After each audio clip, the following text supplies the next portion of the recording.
Hi Gemini, welcome back to the Astrology 33 channel. This is your February 2026 tarot reading. Thank you to those of you who have liked, viewed, shared, and subscribed to the channel. I appreciate all of that. For those of you new to the channel, as far as what we have in front of us, it's a 12-card spread in which each of those cards represent a house of the zodiac. And we'll be starting with the first house representing your sign, Gemini, and then all the way through to the 12th house represented by Taurus. And once we get through all that, we'll pull an oracle card as well to put a bow on the reading. And as far as the decks being used this month, we have the Hermetic Tarot as the main tarot deck, and then the Wisdom of the Oracle will be the Oracle deck. And we're actually going to start the reading off by rolling all this astrology ice we have in front of us to see where your focus should be as far as that goes.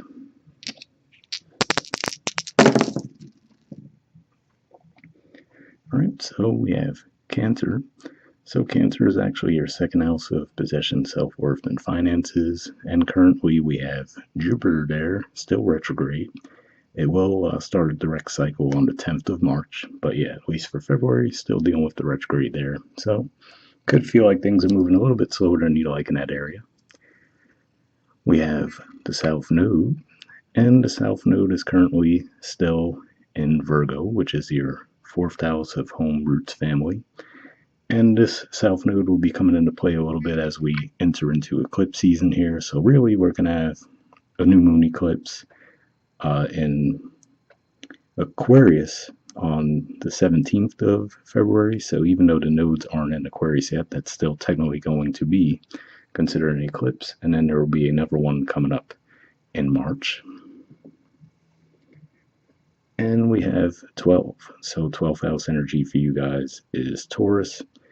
And we still have Uranus there, of course. It will eventually be moving into your sign around the end of April. But yeah, so Uranus in the 12th house could be a little bit of a tricky energy as well. But we'll keep all that in mind as we go through the main spread. All right, so with all that out of the way, we'll get started. First house energy, we have the Eight of Pentacles, which is referred to as the Lord of Prudence in this deck. So this is Virgo energy here. And really, what I'm getting from this could just be saying that you might be keeping yourselves a little bit more than usual this month. Could just be more focused on work, which on the one hand would make more sense as there's going to be quite a bit of activity going on in your 10th house of career and social status. So that could be part of what's at play there. But yeah, this is one of those energies where you're tending to keep a little bit more to yourself, possibly even teaching yourself some new skills as well. All right. In the second house, which we already saw represented with the dice as well, we have the Five of Wands. So this is Leo energy, technically, but like we said, for you guys, Cancer represents your second house, and in this deck it's referred to as the Lord of Strife. So yeah, it could just be one of those things where maybe there's going to be a little bit of difficulty when it comes to possessions, finances, so maybe that's part of why you're withdrawing and just keeping yourselves as well, right? If you just feel that energy in the air, you just might feel like withdrawing from that. Speaking of withdrawing, in the third house, which represents communication, short journey siblings, we have the Hermit. So more Virgo energy here. And yeah, looking at this energy here, I feel like this is saying, well, we even see the mercurial symbol right on the card, right? And then that does remind me of the fact that there will be a Mercury retrograde taking place toward the end of February, actually, in Pisces, which is your 10th house of career and social status. So yeah, could just be saying again, this is another indicator that to me you're going to be keeping to yourselves, and this also ties into what I was seeing with the first house as far as, like I said, for a lot of you, I feel like you might be teaching yourself some new skills as well, or at least learning something even if it's in a more formal capacity. All right, in the fourth house, we have the Two of Swords, so Libran energy here, and we have the Lord of Peace restored. So this could be another reason why you're just keeping to yourselves this month as well, right? Maybe you're just staying a little bit closer to home in your home environment. Things just might feel more comfortable for you guys there. So that could be the primary reason you're putting focus on that. And as we said, if you're learning some kind of a new skill, and let's just say hypothetically, if your general job is a bit more contentious right now, so you're like, let me see if I could maybe start my own business, something along those lines there, right? Could just be saying that you're finding that time to withdraw within your home environment is really helping you think clearly and make forward progress.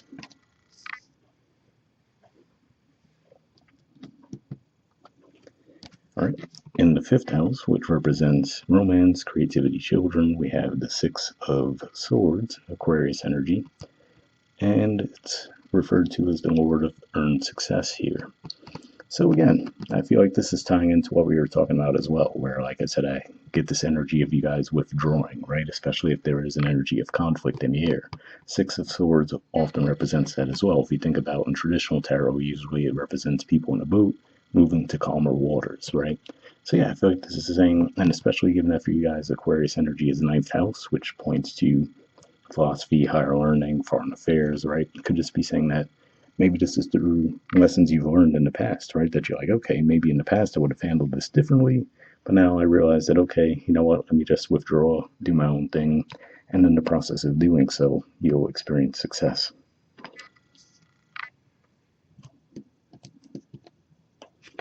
All right. In the sixth house, which is typically related to health, work, daily routines, we have the Seven of Swords. So more Aquarius energy, actually. And here we see Lord of Unstable Effort. So yeah, so now when I'm looking at this as well, I feel like in addition to what I was saying as far as you might be teaching yourself some new skills, right, feeling a little bit more withdrawn, I feel like this is saying that what could be sparking that for a lot of you is that you just might feel a little bit bored with your current routine, right? So maybe the place where you're currently working, right, just doesn't do it for you anymore. You're like, maybe I need to look into another way to earn a living, right? So it could be things along those lines there where you're like, you know what, this isn't really grabbing my interest. I have this other thing that I'm really focusing on right now. So because of that, you might find that your current daily routine comes in spurts, right? So maybe, yeah, you might make some solid effort at points, but at other times you might find yourselves a little bit lacking in that area. All right. In the seventh house, which seventh house in general points to partnerships, contracts, we have the Three of Swords, so more Libran energy here. The symbolism this particular deck uses is Saturn in Libra, but for me, this tends to also point to harsh interaction between Venus and Uranus, which we actually will see as right before Venus moves into Pisces on the 10th, that's going to be making a square with Uranus that's still in Taurus. So be on the lookout for around the end of that first week in particular, but we see it's referred to as the Lord of Sorrow here. So again, right, I feel like it's all tying together as far as, like we said, you might just be a little bit more withdrawn this month, right? So with that in mind, it could just be saying that there's going to be a little bit of suffering around your partnerships, right? So maybe the suffering's causing the withdrawal or the withdrawal is causing the suffering, but either way, it is minor arcana, so it's probably something you could ultimately navigate. But yeah, it does look like it will be a theme to an extent this month. All right. In the eighth house, and eighth house in general points to death, rebirth, intimacy, investments, we have the Ten of Cups. So Piscean energy here. And we see it's referred to as the Lord of Perfected Success. So, at least as far as that goes, right, like we said, if it's investments for you guys, or maybe even as you're transforming yourselves, right, like we said, if you're learning some new skills, because maybe what you're currently doing doesn't really seem to interest you anymore, looks like you're going to see some success around that. So, at the very least, at the emotional level, right, where it's like, okay, what you're working on now, what you're building now, you actually feel an emotional attachment to where you could take pride in that.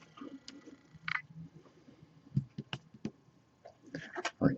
In the ninth house, which ninth house in general points to philosophy, higher learning, and foreign affairs, we have the Queen of Cups, which is Cancerian energy. And we see in this particular deck, it's referred to as the Queen of the Thrones of Waters. So yeah, like I said, with the Ten of Cups, right, I feel like what you're learning, so ninth house learning, right, there's an emotional attachment to it. So like I said, it seems like there's some new skill you're learning, and in doing so, it feels like there's this attachment to it, a passion for it, and as you're working on it more, that's going to lead to growth for you. Speaking of growth, in the 10th house, which 10th house in general points to career, social status, we have the Wheel of Fortune. So this is an energy that represents Jupiter, which I think I mentioned with the dice that Jupiter's in your second house of finances, possession, self-worth. It's still retrograde, but in March we'll start a direct cycle.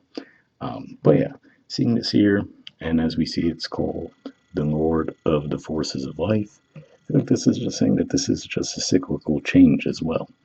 So, like we said, there's plenty of energy that's going to be moving through your 10th house of career and social status. So, with that, that could be sparking some of these changes. And it just seems like this is just one of those things where that indicates that the timing for all of these changes would be right as well. All right. In the 11th house, which typically points to friendships, groups, hopes, and wishes, we have the Nine of Swords. So this is actually a Gemini energy. You can see the symbolism there. And it's referred to as the Lord of Despair and Cruelty. Pretty dramatic label, right? I mean, well, artwork looks a little dramatic as well. But again, like I said, I feel like this is all tying together, right? It's almost like a chicken and the egg thing, right? Is it you withdrawing that's causing these kinds of energies within your partnerships and your friendships and the groups you deal with? Or is it the partnerships, the friendships, groups you deal with being a little bit funny that causes you to withdraw and just do your own thing? Could go either way for some of you, right? But again, at least this is another minor arcana card. So yeah, I feel like this, to an extent, too, Nine of Swords energy tends to be where the way you're viewing it mentally is a little bit harsher than the reality of it as well. So try to keep that in mind as well. Meaning that, even if something seems a little bit harsh on the outside, it might not be as bad as it seems. And again, this could be pointing to, as we mentioned, the Mercury retrograde energy that's going to be hitting at the end of February, but it'll be in shadow for pretty much most of the month before that as well.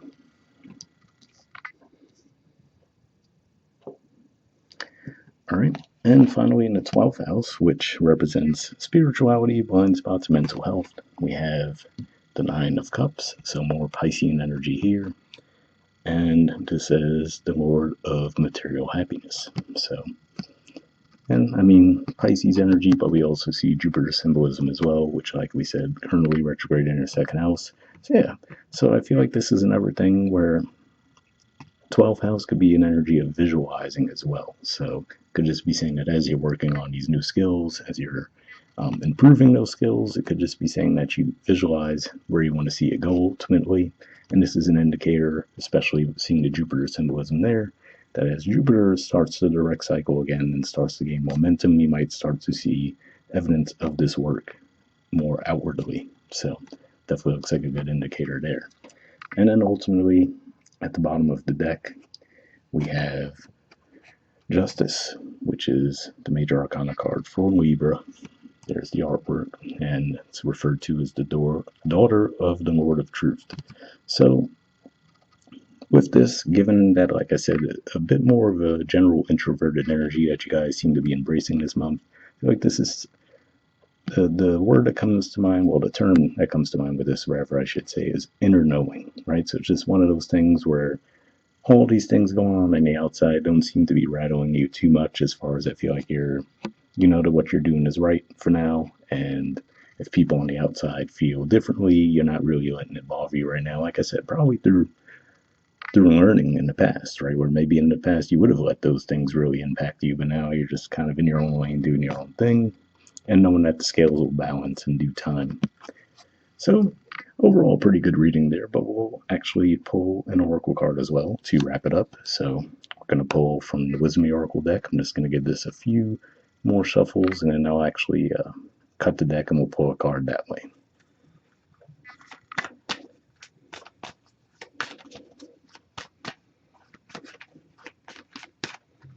Okay. So just take this card here. Let me get this out of the way, and then we'll take a look at that card that you got. All right, we have cleaned it up. There's the artwork. The number is 21. So 21 definitely makes me think of the end of a cycle as well, as far as the major arcana and tarot too.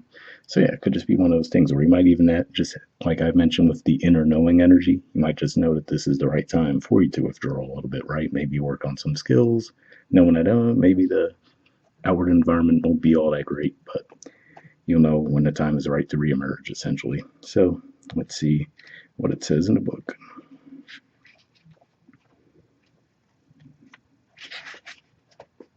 All right. Essential meanings says getting to the core of a situation, freedom from a burden, cleaning house, sweeping away what is no longer needed. The Oracle's message. Ever feel so bogged down with emotional gunk that you can't think straight? Could you be surrounded by physical clutter in your home also? Too much work? Overwhelmed? Time to clean house. Every item out of way natters away at you. Every unresolved resentment, every comparison to others that leads to a sense of lack takes up energetic space. Every unpaid bill just adds up to an unnecessary feeling of being overwhelmed.